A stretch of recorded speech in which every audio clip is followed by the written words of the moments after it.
It's a strong example of neighbors helping neighbors in a time of need. Some guy was squirting down my house with my hose. I'm Caldwell neighborhood reporter Leslie Solis at the home that was struck by lightning early Wednesday morning that started a fire. But as I found out, even before firefighters arrived, nearby neighbors worked together to help stop the flames from spreading. People are running down the street yelling fire, and the house next door's on fire. It was an eventful day in this Caldwell neighborhood where a home was struck by lightning as severe storms moved through the Treasure Valley Wednesday morning.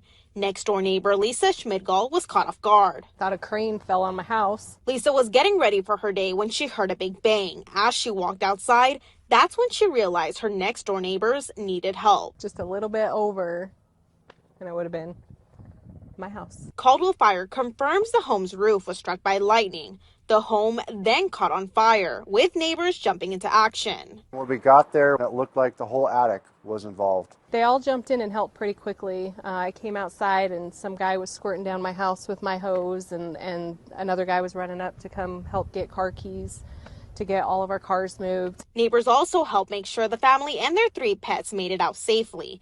Caldwell Fire Captain Matthew Potter says the timing was rare. We were just in that area and saw nothing. Crews were responding to a nearby medical call and didn't expect to return so quickly. Captain Potter says they haven't seen lightning start a house fire in years. The best way to tell if your electronics go out. As for Lisa, she's just glad everyone made it out safely. Fire officials tell me the neighbors' quick action helped the crews get the fire under control quickly. The Burnout Fund is helping the family with hotel arrangements for the time being. I'm Caldwell neighborhood reporter Leslie Solis for Idaho News 6.